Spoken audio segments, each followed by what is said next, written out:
Colin, welcome to the show. Thank you, Vic. It's an honour to be here. Oh, it's great having you. Please give us a brief bio on yourself.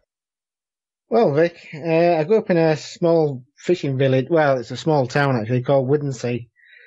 It's approximately about 18 miles from Hull, maybe same again from Bridlington on the east coast. When I grew up, it was you don't have computer games when I was a kid. I mean, I'm 50 years old now. We was always outside. We was always in the fields or woods or playing everywhere we could, really.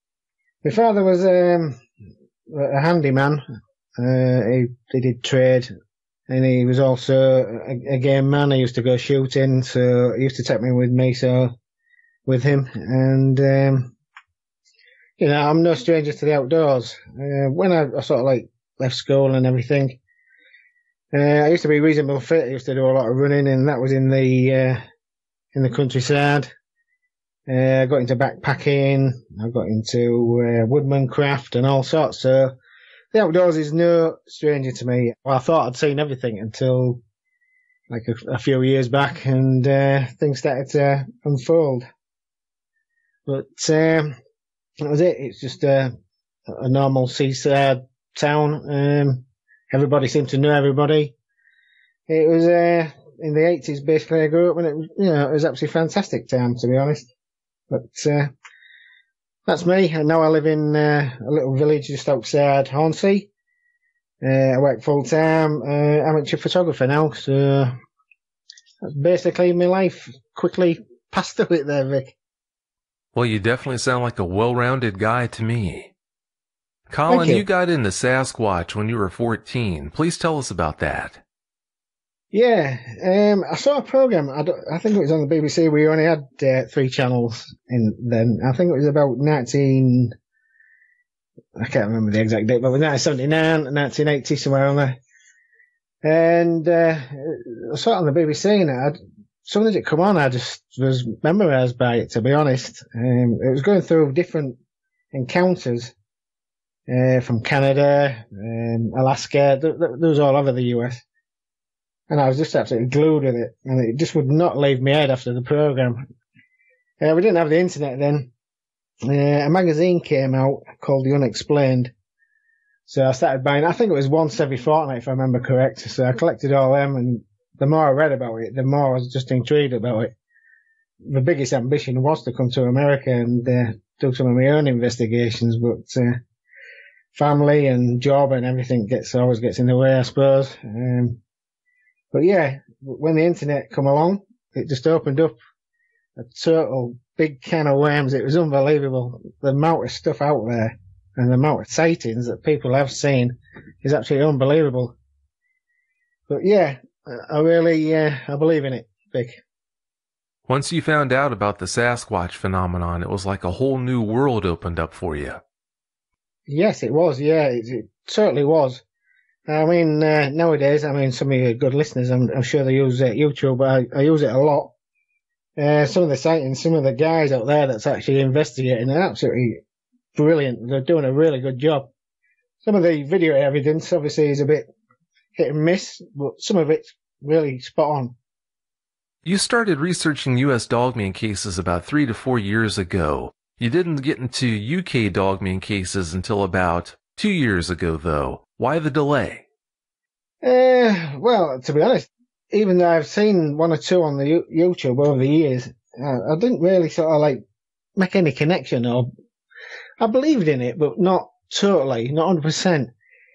And eventually I started getting to see a few things on YouTube about the dogman in UK, and I thought, well, to be honest, I didn't believe that at first, especially in the UK. I thought, well, I can't see how a dogman can survive in the UK.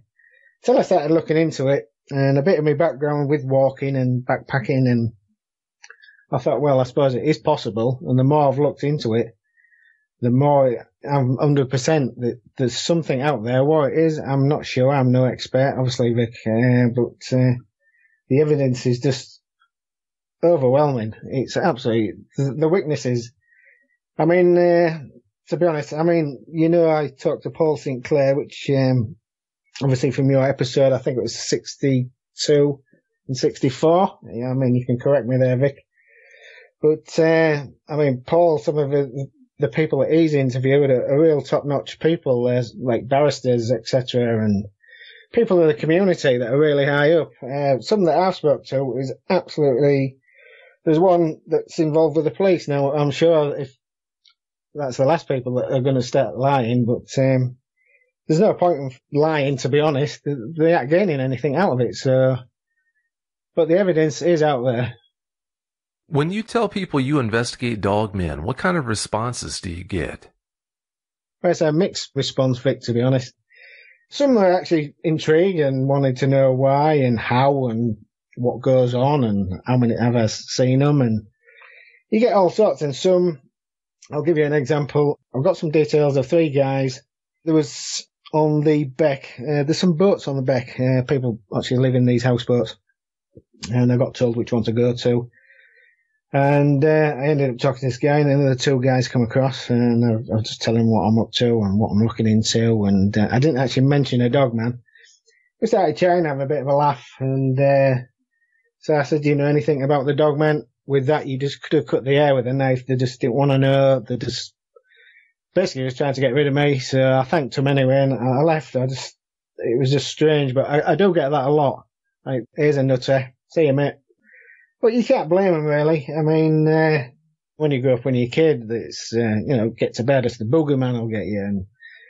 And when you get older, don't be daft. There's no such thing. Like, there's no such vampires, there's no werewolves, there's no this, there's no that. It's society puts a blanket over you, really. When you actually start seeing things that you can't explain, you start taking another type of view. And you think, well, I've been blind all these years, and now things are, coming into sight. If you understand that, Vic. I definitely do understand what you're talking about. Yeah, it is a shame that you get treated that way when you're talking about something that really does exist, but that's how it is. I guess all you can do is just deal with it. Yes, that's it. That's all you have to do. It's there's a saying in Britain, you could have broad shoulders. You just got to be thick-skinned. I have been called a nut. I appreciate that, and I don't mind. They ain't been there. They ain't seen the things I've seen. So, everybody to their own. That's a good way to look at it. In 1988, a man you know told you that a Sasquatch had put a dent in his van. Please tell us the story he shared with you about that.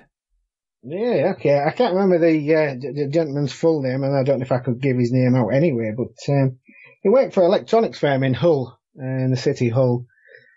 Part of his deliveries was right at the top of Scotland. I can't remember the exact locations, but he says there was all the odd cottage with working mill in it. They used to knit mohair jumpers, etc., and hats, and that's how they earned a living. And there was one place up there, he told me, that he had to go up. Sometimes he took electronic parts, sometimes a washer, and they would get distributed at the top of Scotland. And sometimes they would go out to some of the islands, like Isle of Mull or whatever. Anyway, he says they've been doing it for about 2 years or something, and he kept hearing, because he's obviously slept overnight up there. And he kept going to pubs for pub meals and a drink before he got his head down, get some sleep. And he kept hearing conversations in pubs between these landowners and farmers, etc., about this Sasquatch. So he thought, oh, what a load of rubbish. Absolute load of rubbish. Anyway, I think it was in the second year, he says, what happened, one night, he was trying to save some money. His boss was giving him cash for stopping out on a night, so instead of spending it on board and lodgings, he used to keep it in his pocket and sleep in his van. Anyway, one night he asked whether he had this meal at this pub, and he says, yeah, is it alright to stop outside in my van and sleep in the van? So they says no, they didn't want him on the property after hours. So he says, well, if you go up about 3-4 miles up the road, they says, there's a bit of a lay-by. He says, just get in there. He says, nobody will disturb you. So I thought he'll do that, and it was next to some trees, so he went up there, parked up like. Anyway, he says he was there for about 20 minutes. He just got settled down, took a sleeping bag with him, and just managed to start to set him down, and slowly starting to nod. He started hearing all these branches snapping. Then they got closer and closer, he says. And next minute, just a real massive thud in the back of his van. He says it lifted it off the floor. He says absolutely pooed himself. He jumped out of his sleeping bag, straight in the seat, started the van up and wheel spinned out of there. He says he drove for about 10 miles or so, maybe 15 miles, I think it was. I can't remember the exact details now, Vic. And he got to a little petrol station. One pump, it was one of those outback type of petrol stations. And luckily there was somebody there. So he told them of his experience, and he says they didn't even flinch an eyelid. He says, "Oh yeah, okay, then well, another one here, yeah." So he says, "Can I sleep here for the night? And can I use your phone to ring my boss, etc.? I'll pay you." And anyway, he did. His boss had said, "Can you get the police in? We'll have to investigate this, obviously for insurance purposes." Anyway, the police went back the next day, and the trees was actually bent like a V. He said. Like something had just pulled them apart at the top and just walked through them. And the back of his van, it was just like somebody really clouted it with a fist. It was unbelievable. Obviously, I never saw any photos. They didn't have a camera then, and cameras really weren't that type of thing in the 80s. But he was absolutely... It affected him. You could clearly see, and he says they do exist. He thinks they exist. He never saw it. So I started questioning him. I said, "Are you sure it wasn't an army tank? Because there's a lot of army manoeuvres up there." And he says, "No, there was no tank tracks, but the way the trees was actually split in a V." He says, "You tell me." He says, "Because I don't know, but these farmers that he ended up talking to," he says, "Got you as well, has it?" So what it was, Vic, I don't know, but obviously this gentleman that I was talking to was quite clearly shaken up about it. Oh, I bet he was shaken up over that. And I'm sure that also he didn't spend any more nights parked along the side of the road trying to get some sleep in a van. I'm sure he would check into any inn instead.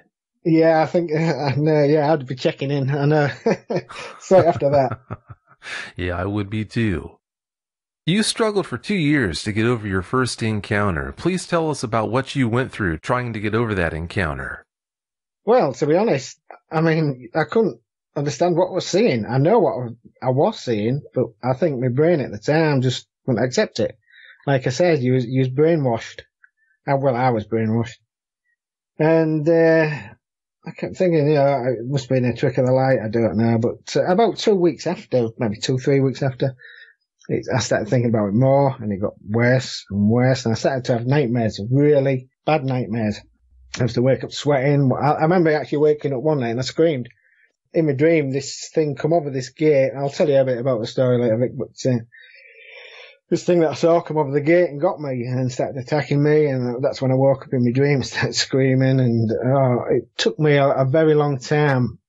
I think maybe about 2 years. It went on slowly in the back of my mind. Yeah, maybe a bit less than that. Slowly it starts going at the back of your memory, and you start forgetting, and it just stays at the back of your memory until sort of like recently, it sort of come back to light. Well, I knew about it, but I've only just started talking about it again, Vic, to be honest. It can take quite some time to get over an experience like that for obvious reasons. I agree with you there, Vic. Obviously I'll take all this to my grave. I'll never forget about it. It's, what was it, 15, 20 years or something, maybe longer. You'll never forget about it. Whatever you see out there, it never goes away. I don't care what anybody says. It's always in the back of your memory, and when you go out there again, you're always thinking of it. Am I going to see another one? When you have an experience like that, it's only natural that it's going to affect you that way. It's unfortunate, but that's how it is. In October of 1990, you had your first dogmeat encounter. Please tell us about it. Well, Vic, it's a real long story, but at the time I was living in Hull. I had to get from Hull to Hornsey, and it was about 7:30 in the evening. I didn't have my car. The reason was it just failed in MOT, even though I'm like an ex-mechanic. I was working for another firm. I just didn't have time to repair it, so I got another garage to do it for me, and I needed to get to Hornsey. So with walking, I thought, well, there's no bus services. Not that time of night anyway, out there. So I thought, well, I'll start walking. So anyway, I got so far out of Hull, and the ironic thing about this, Vic, to be honest, I'll tell you viewers, it was actually a full moon, and I was actually glad of it, because when you get outside of Hornsey and get away from all the street lights, it's actually pitch black, absolutely. But the full moon that night, it lit it up like day, like a clear day, really. I was really glad of it. Anyway, I got so far rolling, the car pulled up. I says, where you going, mate? So I told him. He says, well, I'm only going so far. Can I give you a lift? I appreciated it. So anyway, he took me so far. Anyway, he dropped me off a place called Whitedale Garage, and which is about, I don't know, halfway maybe to Hornsey, which I was really glad of. And I think I come on the road, and they call it Hatfield Road from Whitedale, which leads to Hornsey. You come up to the next village, which is Great Hatfield, but before I come to the village, this is the road I was on, Great Hatfield Road. I'm not sure the number of the road, but anyway, about halfway down there, I was walking on the left side. Usually when you walk on a night, this is from my backpacking days, you face the traffic. Anyway, that night, I just stayed on the left, so the traffic was behind me. Even though there wasn't much traffic that night, the odd car passed, but that was about it. Anyway, about halfway down this road, on my right, there's a field, and it had a grown hedge, but there's bits missing out of the hedge. You could see it clear as day. Anyway, walking down there, I started hearing something on my right, so I looked, and I could see these two back feet. It looked like a cow's back feet at first. I thought, oh, a cow in a field, like, never thought out of it. And it was following me down as I was walking, and I kept looking at these back legs, and I thought, well, where's the front legs? And I couldn't work out where these front legs was. I thought, well, it's got to be a trick of the light, is this? Anyway, a bit further on, I think they kept worrying me, and I kept looking, and I thought, well, no, it's not a cow. I thought, is it a sheep? And I thought, no. They're deer? No. Deers are not like that.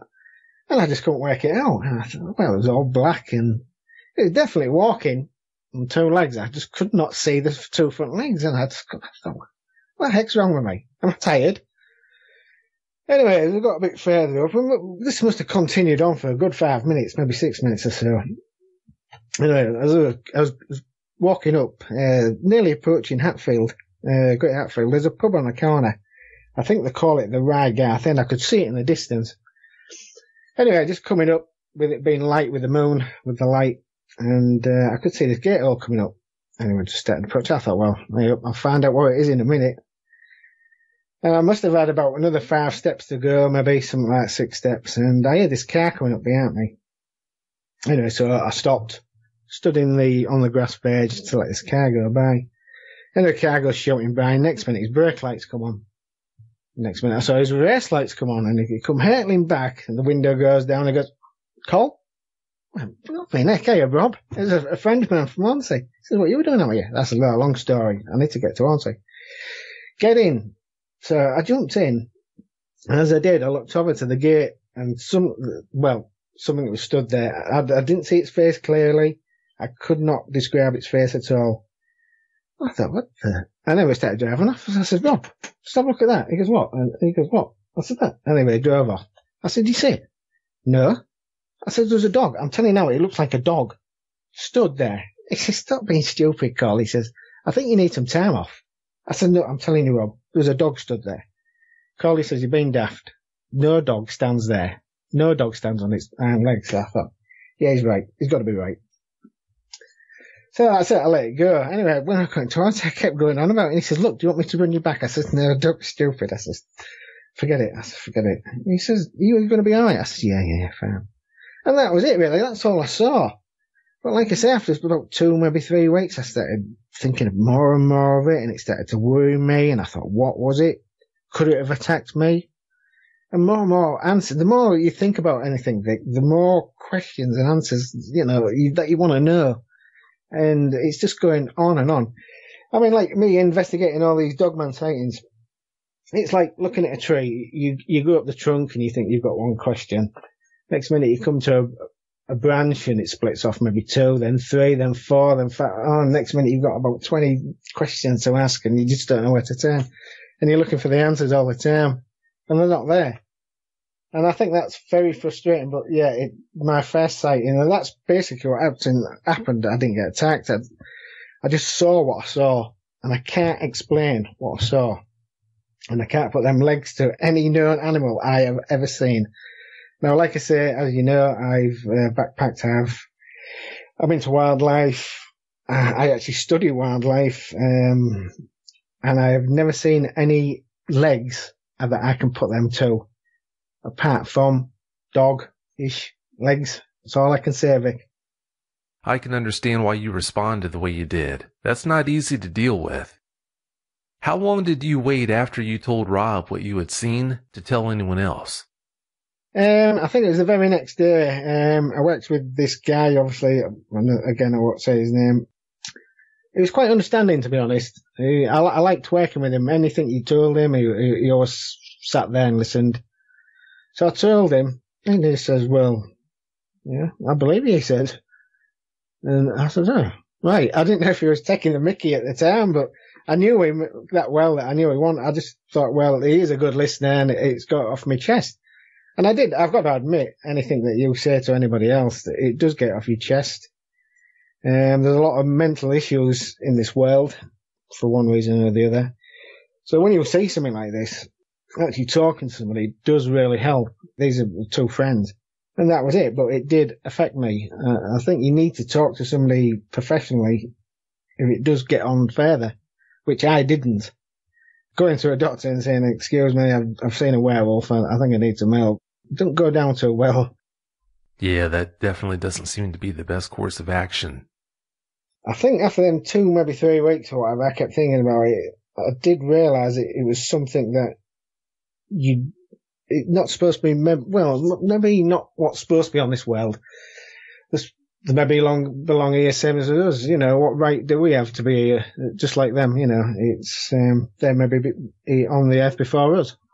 But yeah, I just thought, well, is it dangerous? Wasn't it dangerous? You know, and that's what I think really affected me. I started thinking of maybe werewolf things, maybe subconsciously I started thinking of werewolf things, but I remember the nightmares quite well, to be honest, Vic, and some of them was quite disturbing. But like I say, over the years, you slowly get over it. Some people out there that do see sightings, I mean, on your show, I mean, you've talked to one or two, and they suffer quite well with it, you know, real bad, to be honest. And it is hard living with it, that you've seen it, because society says that these things aren't there, and you've seen something that you know is not supposed to be there, but you know it's real because you've seen it. I'm not sure what's harder to get over, the actual experience itself or how most people treat you when you reach out to them. It really is unfortunate. I think it's a bit of both, really, but I think it's the sighting, really. And like I said, I think it's the sighting because it's bred into you when you're a kid. Don't be stupid, there's no such things. And you just go through life like that. And then when you see something and you say, oh, that doesn't exist, but I'm seeing it. But I think if there was somebody out there, you could go to, this is why I'm starting to do this, and I think you're going to pick on it a bit later, but a guy saw one on the golf course. When he was actually speaking to me, after he spoke to me and told me his story, he says, thank you. So I said, what for? He says, well, it's built up inside for me for all these years. I've had nobody to talk to. And, you know, it's got it out of his system. I think he can, oh, wow, I'm all right now. I mean, like when you get rid of tension, you maybe have some problem at home and then you go see a psychiatrist, whatever. I've never seen one, but when you get it out of your system, you feel a lot better. You are providing a really important service there. Yeah, it's easy to think that what I do is something special, but it really isn't. All you're doing is just listening to these people who unfortunately had these experiences with dogmen. If you don't do anything outside of that, except for just sit there and listen to them patiently, that right there will work wonders in a lot of cases towards helping these eyewitnesses feel better. So, yeah, I'm so glad, like I said, that man found you and was able to unload on you and tell you about his experience. Could you tell roughly how big that creature was that you saw that night? It's hard to measure it, but just going back to what you've just said, I think you are very important, Vic. Your shows, again, it's another release. It's like me talking to you now. It's releasing what I feel inside to you and to your listeners. So yeah, you are very important, Vic. But yeah, going back to the sighting, I'm not really sure. A rough estimate, I'd say it's maybe 6, maybe 6.5, 7 foot-ish tall. When it was back in the shadows looking at you after you had gotten into Rob's car, did it seem to be just focused on you, or was it possibly distracted by something else? What kind of impression did you get? To be honest, I'm not sure. You could see sort of like the bottom half. I think it's the way the hedge was, well, the way the position of the moon and the hedge. I could see the bottom half, and all the top was in black in the shadows. So that's why I didn't get a real good look at its face. But it was definitely upright. I don't know if it was focused on me. Like I say, I couldn't see its head clearly at all. So that's why I wasn't sure what it was. I can't really say on that, Vic, to be honest. Oh, that's all right. Did you suffer any unexpected problems as a direct result of that encounter? Apart from the nightmares, not really, no. I think the nightmares turned pretty bad. My partner at the time, I mentioned it roughly to her, but I just kept it to myself. I shouldn't have done, really. I suppose it's my own fault. I maybe could have got it out of my system, but you don't know if people believe you, even if you've got a partner you live with. And they're always a good listener, partners anyway, but I just felt it belonged to me, and I had to just keep it there inside me. It's a strange feeling, Vic. I can't really explain it, to be honest. That does make good sense. On the 27th of September of 2015, you had your second encounter. What happened? Well, it's another one, a strange one again. I've talked to Paul Sinclair about this one, and the location it is, I can't give you the details. It is private land. It's owned by a big, let's say, a company. And I met the owner maybe about 4 months prior to the sighting, Vic. I got permission to go on the land and go into his woods, etc. And I've been hitting this woods for about 3 months. With my photography, let me explain something. I've walked through them woods about half an hour before sunrise, and it hadn't bothered me, even though from my first encounter I wasn't sure about that. But I've walked through there because the first light, or when soon as the sun rises and when you get that bit of light, it's the first 2 hours, it's like first 2 golden hours. A lot of wildlife seems to be dancing around at that time in the morning. And even on the night when there's a sunset, an hour before, maybe 2 hours before, I usually get a lot of wildlife. So I always like to get there early, and I've walked through that woods I try to do every weekend. I couldn't do every weekend. I just did one, it was either Saturday or a Sunday, depending what day I had off from work. But I tried to get into the woods, and I usually get there early, maybe, 4 in the morning. I'd walk through the woods with a torch, and you do things around you, bouncing around. You give it no thought, really. Until I got to the other end, I used to set my gear up, and that's it. I used to love it. But that day on the 27th, I actually got there late. I woke up, my alarm went off early, and I thought, well, I'm going to have a snooze. So I pressed snooze, and believe it or not, it never went back off for an hour and a half, and I couldn't believe it. Oh, now I'm going to be late. I'm going to miss all this, the wildlife. And so I was rushing about. Anyway, the time I actually got there, it was about 8:10, and I parked my car, I was told to park my car down the lane.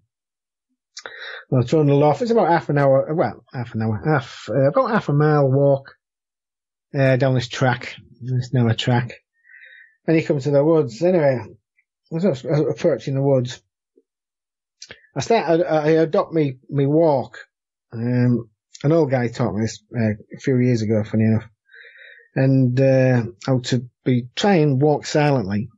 And so I've tried to adopt it a lot. So as I was approaching the woods, I was just watching where I stepped, and I just really light footsteps. Anyway, there's these woods. They've put a new plantation in. I'm not sure what the trees they are, but these trees are about waist height. Not a lot of them. I'd say maybe 30, 40 of these new trees growing. And as I was walking down the track coming into the woods, it's on my right, all this new plantation. Well, it's overgrown with grass, because obviously they can't cut the grass because of the trees that they're growing. And I'm slowly going up there, just looking around. Just imagine if I'm looking up the track that I'm walking up at the moment, and imagine a clock face, and I'm heading 12 o'clock. Anyway, something dead on 3 o'clock, something small, I'd say fox size, just got up and shot off, straight across. And to be honest, I thought it was a badger or a fox. I wasn't really sure. Within a second, say the 1 o'clock position, something large got up and just ran off towards the woods. I thought immediately it was deer, a mother and a foal, and I just hit the floor because I didn't want to disturb them anymore. With deer, sometimes with deer, when I've come across deer and photographing deer, sometimes you'll spook them and they'll just run off and that's it, they've gone. They'll go for miles.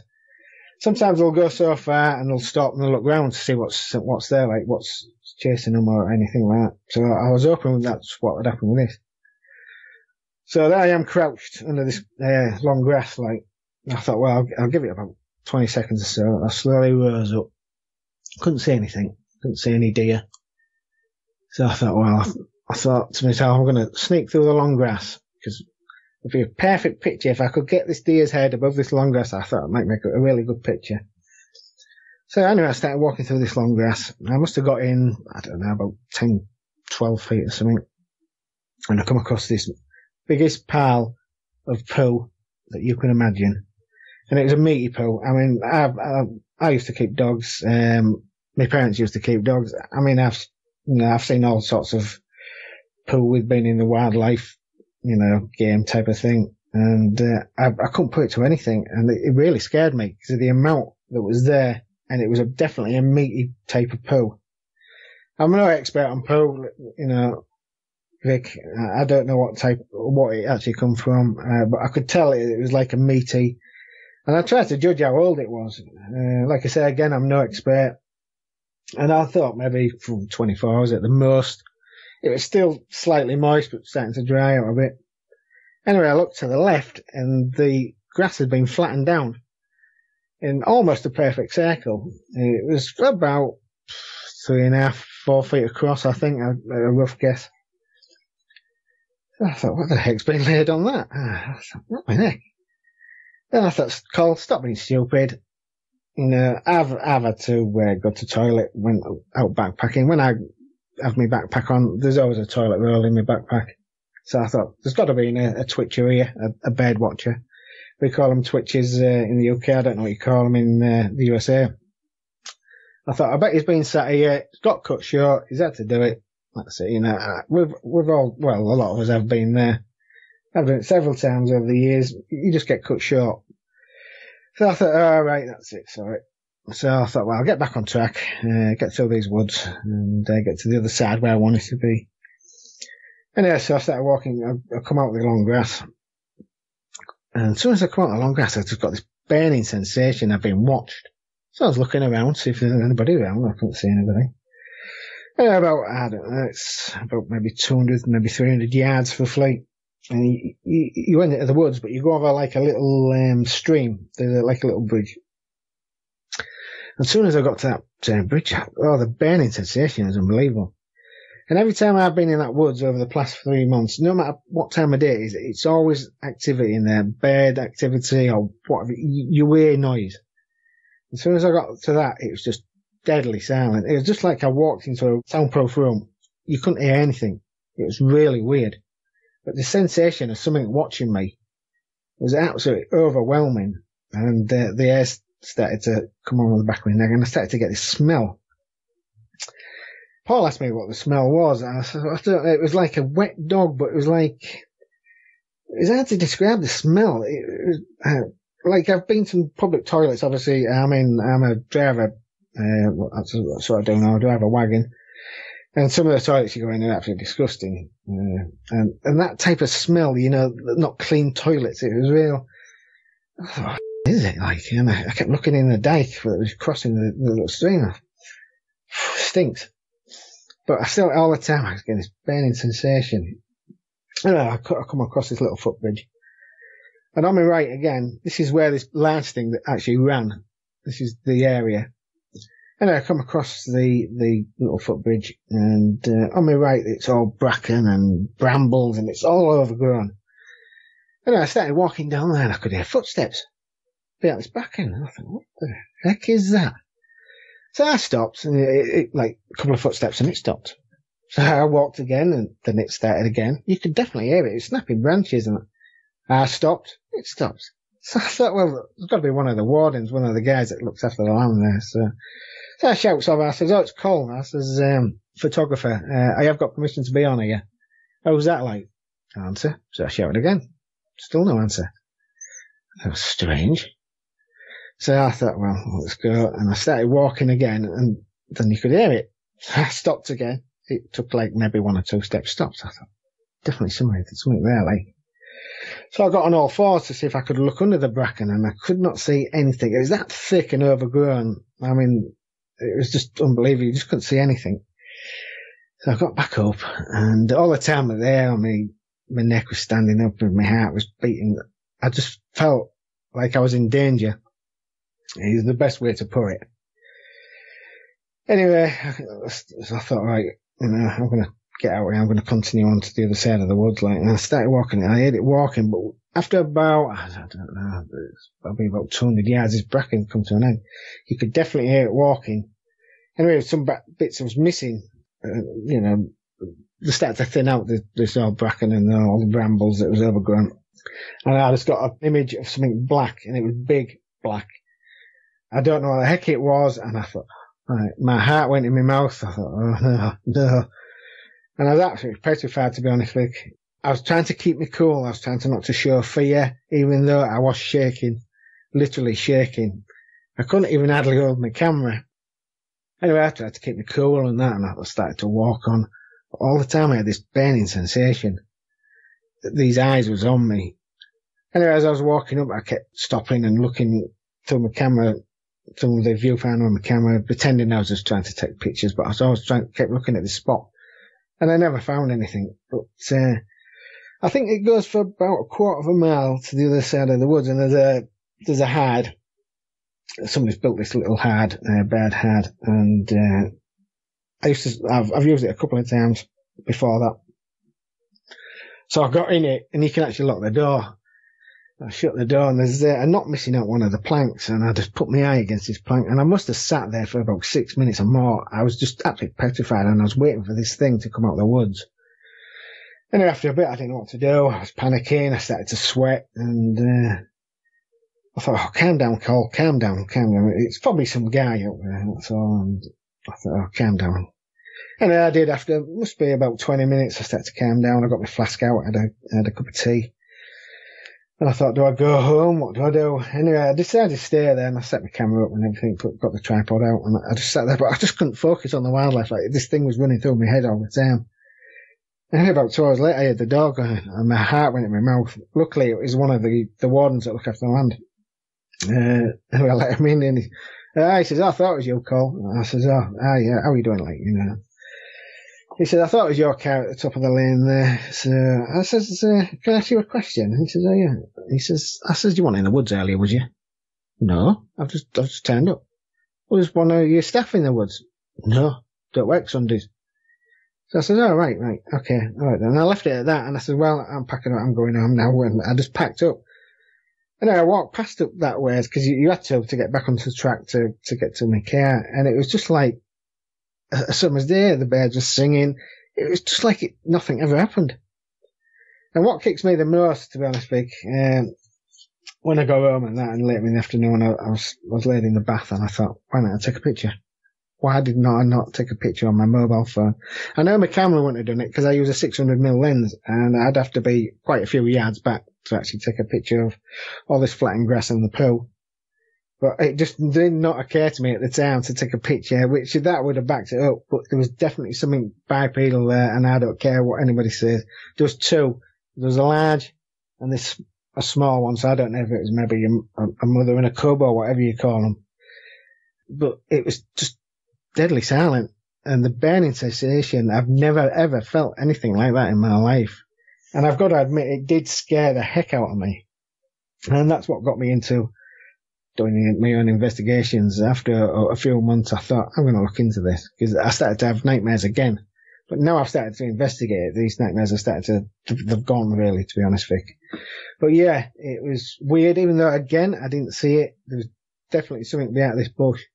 And the way it was walking, well, like I said, there was something there, but what, Vic, I can't say. Well, don't feel bad. An experience like that would give almost anyone nightmares. You mentioned that pile of poo. How large was it? If I put my two fists together and then put another two fists on top, well, maybe one fist, two fists together, one on top, it was about that size poo, if you follow that. Do you think that large creature had been dropping the kids off at the pool when you came walking past it? Sorry, Vic, what was that? Oh, that's just a phrase. Dropping the kids off at the pool is a phrase for taking a dump, having an excrement.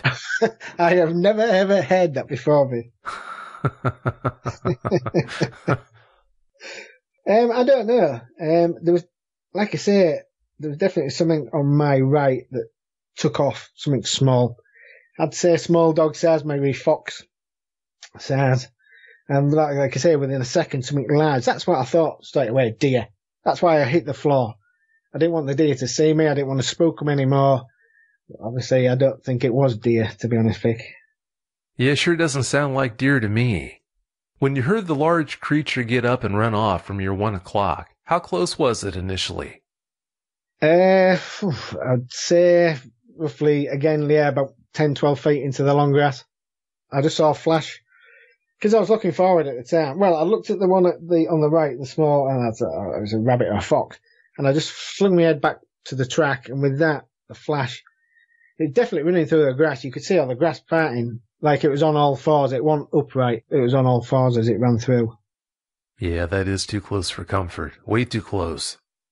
That encounter you had last year upset you more than your first encounter. Why is that? I don't know. To be honest, I can't answer that question, Vic. I've never been back to them woods, I've got to admit.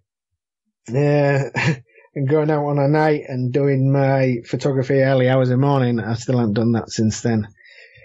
I don't like things getting to me. I don't like things trying to scare me or rule me. It's like riding a bike. If you fall off a bike, you get back up, get up, back on your bike. Like I says, you have surfers in the US with shark-infested waters. You get attacked, they get patched up, and they're straight back on the surfboard.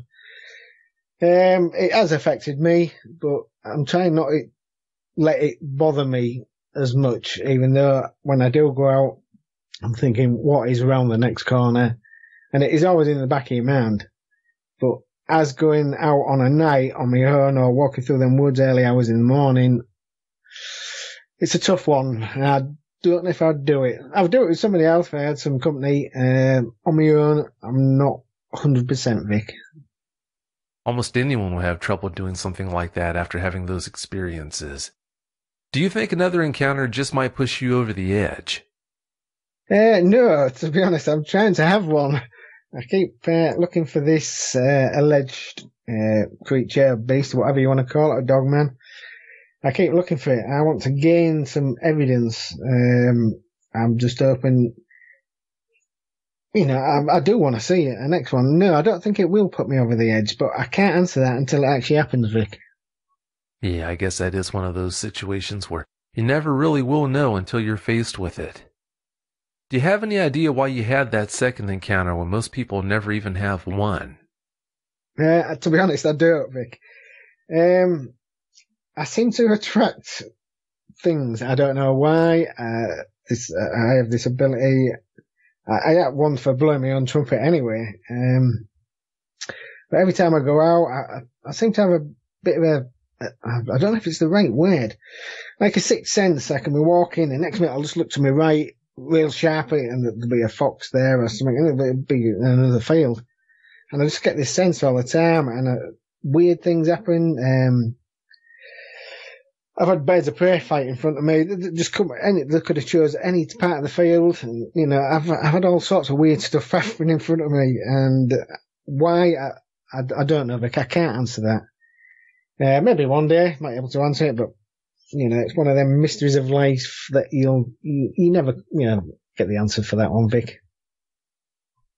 Oh, I'm sure you're right. You've been speaking with a dogman eyewitness from a town named Halsham about her encounter. What happened to her? Well, I haven't spoke to her directly. I've tried to contact the lady, and I've failed. But Paul Sinclair is actually onto this one. He's doing the investigation. He's actually spoke to the passenger that was in the car. Unfortunately, we don't know where we are with this one, to be honest, Vic. So I can't really answer that, to be honest. Honesty, that's what we're looking for anyway, so no big deal. You recently spoke with a poacher you know who had 2 encounters of his own. What did he tell you about those experiences? Yeah, this is a very interesting one. I really like this one. I've known this guy for quite a number of years. He is a bit of a Jack the Lad, but he's one of these rogues that you love. And he's one of the most nicest guys you could ever meet. He'd do anything for anybody. And if you had his last £5 note on him and he saw an homeless guy, he'd go give him it. He's that type of guy. He's absolutely fantastic, to be honest. Anyway, the other day, I was parked up in my wagon. I parked up to get a drink. And he come trundling over, and he says, I hear you into strange things. I said, well, yeah, sort of. Why? So he says, well, I got told a while back. And he says, I've been thinking. He says, I've got a couple of stories for you. So I said, oh, go on then. So we had a cup of tea anyway. Usually I carry a dictaphone, but I never take it to work. So I like to record people's... I ask them if I can use it, and a lot of them say, yeah, that's no problem. Anyway, he was telling me that in the 80s, he's actually older than me. He's in his late 50s. I'm 50. And he was telling me, yeah, his first sort of like real job, it was a bit of a dead-end job. And not really much money, and he just got with a girlfriend and started living together, and trying to make ends meet was absolutely terrible. But he did like shooting. He had a high-powered rifle, which he wasn't supposed to have, to be honest. And so he used to go out and get 1 or 2 rabbits for the pot, really. And I don't grudge anybody doing that, even though I love wildlife. My dad used to do it. People who put meat on the table for family, that's it, that's good. I think that's brilliant. But if the people that kill animals just for sport is just absolutely beyond me. And, well, you don't want any language on the show of it. But anyway, and that's what he did. Then people started asking him, well, could you get me a rabbit? Could you get me a pheasant? And actually he says, it just started spanning from there. He says, and then Butchie's saying, can you get me this? And it was coming a good little earner. And, he's managed to buy things for the family and all that. And this kept going on for like a couple of years. Anyway, he says it again, it was about sort of like 86 time. They weren't sure of the date. He says, I'd have to speak with his mate, the exact date, but he hadn't seen him for a few weeks. And he said the first experience, he says, he thinks it was around about sort of some midsummer time. It's coming maybe to the end. And they used to do poaching late at night, anywhere from about 12 till, well, he usually says they tried to knock off around about 3:30 in the morning. Anyway, this particular one was at Scarlett, which Scarlett is out of Hull, sort of like, and it's going towards a little village of Leven. It's in between. Scale is about 7 miles roughly at the top of my head out of Hull. And when you get into Scale, there's a lane on your right, on your left, and they call it Arnold Ings Lane, I think. And I think it comes to the end, and it's called Arnold Ings Drain, if I remember correct, Vic. Anyway, they said that they was using that at that time of, month. They was just doing that area, and there's a bit of woods, and it was 2:00 in the morning. They'd gone down these woods, and there was absolutely nothing about it, he says, we got a rabbit, and that was about it, really. And we'd been there for about an hour. And it was coming, so they decided to come out in the woods and call it a night. He says it was a really bad night. It was, pointless going out. There's no wildlife about. Anyway, they were coming to the edge of the woods where this field is. They had to walk across another field, obviously, to get to the car. Anyway, it was just coming to the edge of the woods, like I say, where this field is. And he heard a low growl. Then he heard like a howl. Anyway, it's quite a light night, he says. His mate looked at him and says, what is that? He says, so we'll call my poacher friend Bob. Anyway, Bob turned to his mate and says, I don't know, but I think we'll have to get thee out of here. Anyway, the shot off light, and anyway, so he was telling me all this, and I said, can you show me on a map? And he showed me. So I said, what was the growl like? So he said, it was a real, like, doggy growl at first, and it was a weird howl, real howling noise. Anyway, I've on my phone, on my mobile phone, I've tried to trace it out for you, Vic, but I can't find it. But on YouTube, again, America, I might have this wrong, listeners, but there was a guy on YouTube and he was he thought he was having dogman encounters at the bottom of his land. And he kept hearing these howls on the night. So he got a recording device and recorded it. So I recorded it off that onto my mobile phone. So anyway, after we finished chatting and he showed me all the exact locations that this happened and he talked me all through it, where he went and where it exactly was. I says, look, I'm going to let you listen to something here, Bob. So I got my mobile phone out and played it. And as soon as I played it, his jaw just dropped. He says, where did you get that from? So I explained where I got it from. He says, that is almost exactly what I heard. He says, in that tone type of thing. So I said, wow. I said, that's interesting. So that was it. And he had a second one. He says about 2 to 3 weeks later, they moved up to a further wood, which is about a mile away. And that was heading towards the village of Leven. And they was in this woods, and he says that it was about 1:30 roughly, he says, and they could see this thing coming down the edge. And again, it was quite a late night. It went real pitch black. And they could see this thing moving down. They weren't sure what it was. So his mate says, I think we'd better go in this edge. Anyway, they realised it was a dry dike. So they slid down this dike and stopped in the bottom of this dike. Anyway, this thing come up to roughly where there was, and he says it was shacking the trees and everything. And his mate says, what is it? What is it? He says, I think it's an horse. He says, you sure? He said, well, I think it is. Anyway, it just sort of like ran off. So he says, I think we'd better get out of here. And they did. So I said, was it a horse? He said, I don't know. He says, no, when the horses shack trees? I said, yeah, good point. So anyway, to this day, I don't know, but he says that's the only two things he's ever come across that was really weird. But when I played that audio to him, he's just said, that's it. He says, that's what we heard. Anyway, he says he's going to get back to me, Vic. He hasn't got back to me yet, but he's going to have a word with his mate who used to always go with him. They don't do it now. They both of them are in decent jobs, and, you know, this was the 80s. But he's going to try and get an exact date and, you know, what month it was.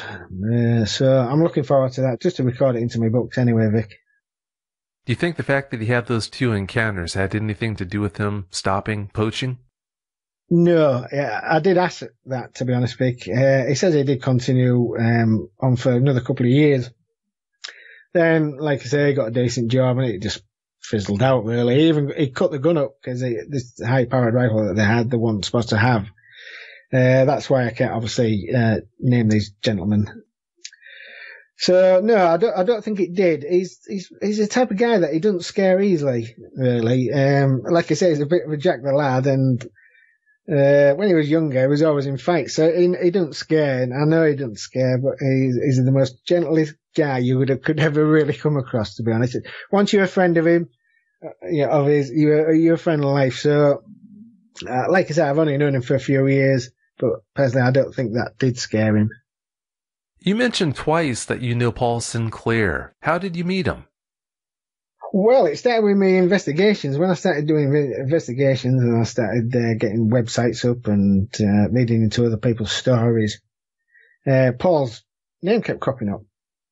So, and he says he was in the UK, so I thought, oh, this is interesting. So I did a bit of research on Paul, and I found he lived in Bridlington, which is only, from here, about 10 mile, I think, 12 mile. So I thought, well, that's handy. So I looked on Facebook, and there he was. And after that, you know, we've chatted a few times, and I class him as a good friend. He seems a really nice gentleman. He's very, very knowledgeable, and he's got such a passion, the same as mine, for investigating things. Even though Paul's main investigation is UFOs, he has got into the Dogman scene and also the Black Panther or Big Cat scene in Britain as well. From what I understand, you plan to do some night investigations with Paul. You must be looking forward to that. Oh, very much, yes. A little bit, yeah. I've got a 4x4, so I've put extra lights on it, to be honest, Vic. And I've got what they call I don't know, hunters use them for spotting prey. I think they call it lamping, and it's a heck of a spotlight that plugs in your sig lighter. Does half light the field up. So, yeah, I'm hoping to go out with Paul. We have promised each other we are going to go and do some night investigations with each other out in the field. He already does it with, to be honest, I can't think of his name, Vic offhand now. He does go out with somebody on a night. But yeah, we're both looking forward to it. And yeah, I hope we do encounter something.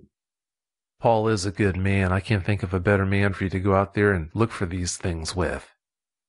Yeah, I can't really. He's like I say, he's very knowledgeable, and yeah, I'm looking forward to it. When I think it'll be the next few weeks, hopefully. I did mention that the places that we wanted to go at the moment, it's holiday camps are everywhere around there, and it's school holidays here at the moment, so everybody's in all these camps. So when it quiets down a little bit, I think we're going to go out on a late investigation. I hope you have good luck when you're out there. You spoke with another eyewitness who had an encounter at a golf course near a town called Hornsea. In fact, earlier in the interview, you mentioned this gentleman. What happened to him? I got to know him through a friend, really. I mean, I don't know the guy. I've never met him until I interviewed him. A friend of mine mentioned it because he says he did mention it years ago. This is when it happened. So I said, is he willing to talk to me? And anyway, I got his mobile number and I contacted the gentleman. And we did meet up for a coffee, and he told me, well, he was having a lot of family issues at the time. His dad had passed away about a few months prior. Anyway, the road, I'm trying to get off the top of my head, what do you call that road? I think it's Hull Road, then it goes into the Great Hatfield Road. That's where I had my encounter on the Great Hatfield Road. Then you come up to, there's a big water tower on a hill, then it comes into Hull Road, then it goes into Hornsea. Anyway, when it starts for the Hull Road, as you're going into Hornsea, on your right there's a golf course. It's a massive golf course. I don't play golf, to be honest with myself, but they say it's a big golf course. And it seems to stretch for miles anyway. But just there where the water tower is, there's like a little car park. And he says, he used to go in there some nights to clear his head and just have a cigarette before he went home. Anyway, this night, he says, it just got dusk, light was starting to fail. And he pulled in, and he says he can't have been there more than 2-3 minutes or whatever.